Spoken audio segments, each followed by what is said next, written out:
Good morning friends. आज हम सीखेंगे यूज ऑफ डेफिनेट आर्टिकल।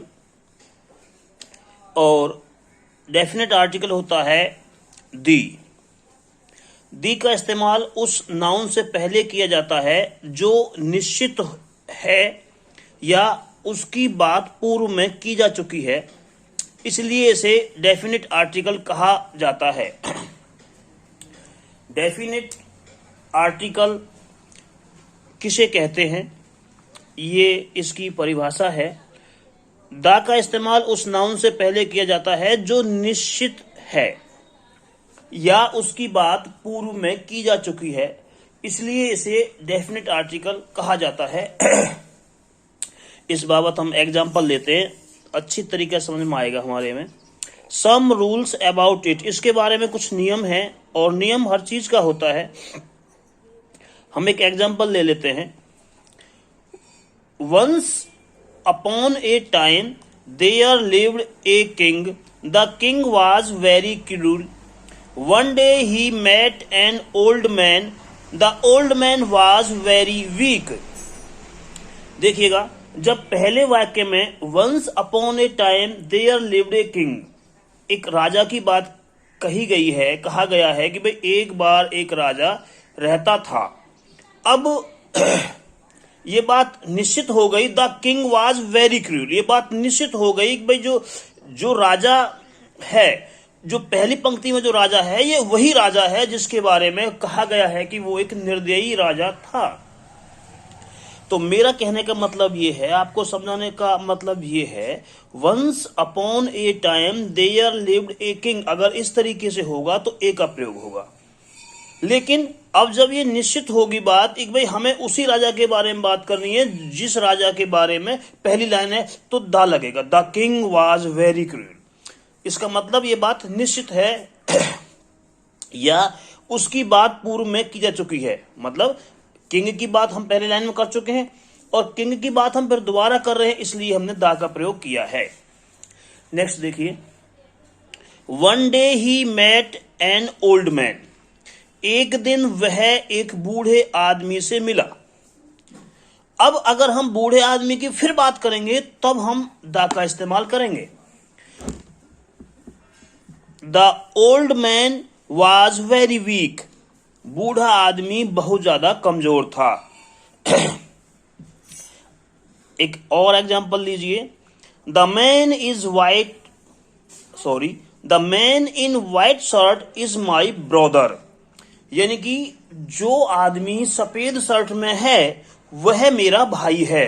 तो ये बात निश्चित है कि जो आदमी सफेद शर्ट में है वही मेरा भाई है, निश्चित है, इसलिए द का इस्तेमाल किया गया है।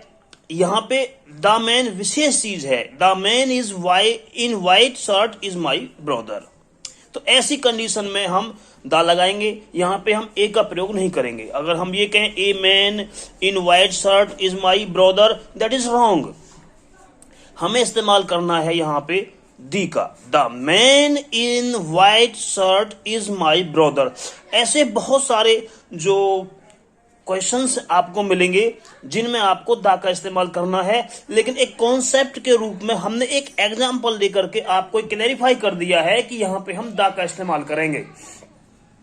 अब अगला एग्जांपल देखिए, the women standing near the gate is my sister. The women को इंगित किया गया है, बताया गया है कि औरत जो दरवाजे के समीप खड़ी है, इज माई सिस्टर, वो मेरी बहन है। और एग्जांपल भी हम ले सकते हैं कोई भी इसकी जगह पर, ऐसे भी कह सकते हैं हम, the women standing near the gate is my wife, is my friend, कोई भी। अब आप इन संदर्भ में आप देखिए क्या लिखा है मैंने, यहां 2 एवं 3 में द का प्रयोग एक निश्चित निर्धारित नाउन की तरफ इशारा करता है। एक भाई ये बात निश्चित है कि वो मैन या वो मैन निश्चित है, इसलिए हमने द का इस्तेमाल किया है। आगे चलते हैं। जब किसी व्यक्ति या स्थान के गुण अथवा दोष उदाहरण के रूप में प्रस्तुत किए जाएं, किसी भी व्यक्ति के या किसी स्थान के गुण और दोष, गुण भी हो सकते हैं या उनके दोष भी हो सकते हैं, उसकी मेरिट भी हो सकती है और उसकी डीमेरिट भी हो सकती है। देखिए सर, लेते हैं example, he is the Ram of modern India. अब किसी व्यक्ति के बारे में कहा गया है कि वो आज के आधुनिक भारत का राम है।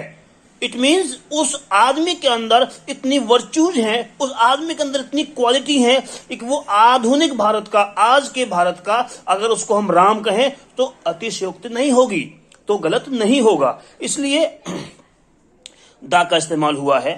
He is the Ram of modern India.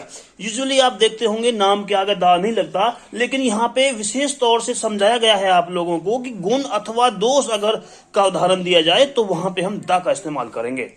He is the Ram of modern India. और हम अलग और एग्जाम्पल भी ले सकते हैं, जैसे कह सकते हैं she is the Sita of modern India. Next देखिए, प्लेस के मामले में Jaipur is the Rome of India. जो जयपुर है ना, वो भारत का रोम है।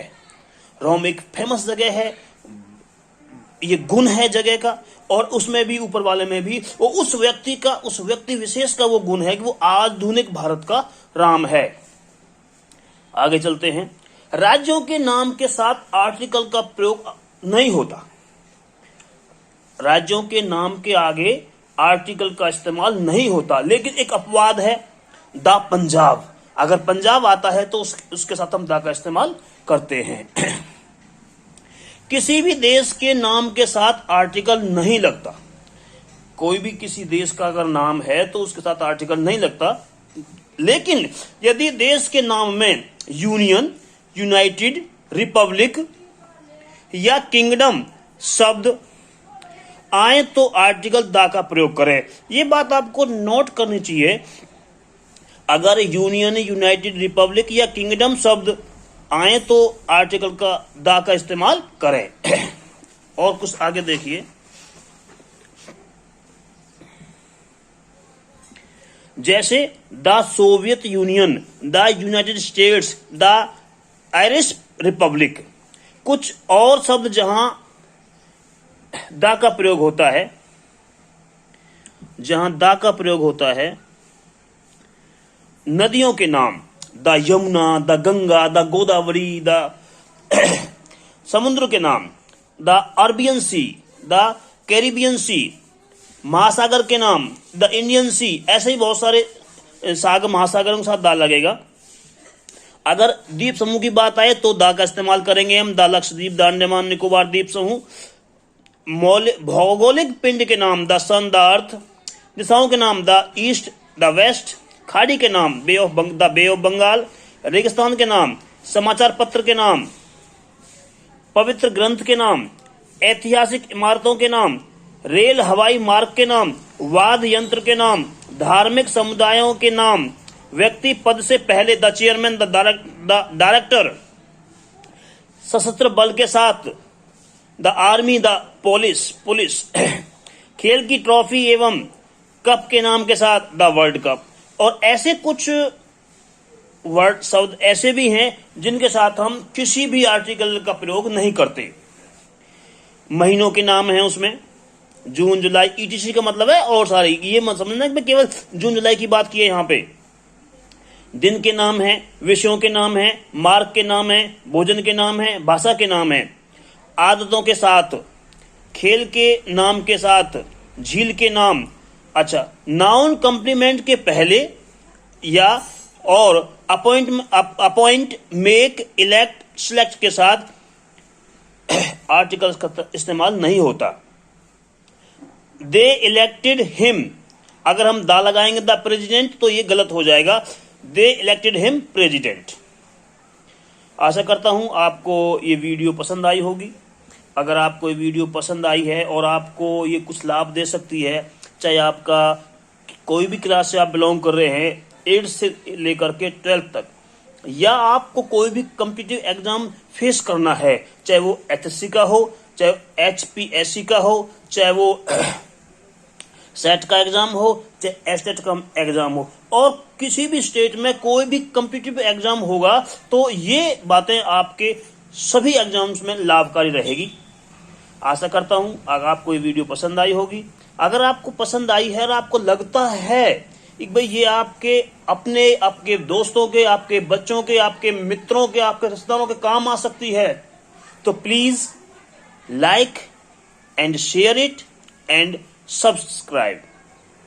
सब्सक्राइब करने का ये फायदा है कि आपको हमारी जो आने वाली आगामी वीडियोज हैं, चाहे वो एजुकेशनल हो चाहे वो मोटिवेशनल हो, आपको हम प्रोवाइड करते रहेंगे और आपको समय समय पर वो उनका नोटिफिकेशन मिलता रहेगा।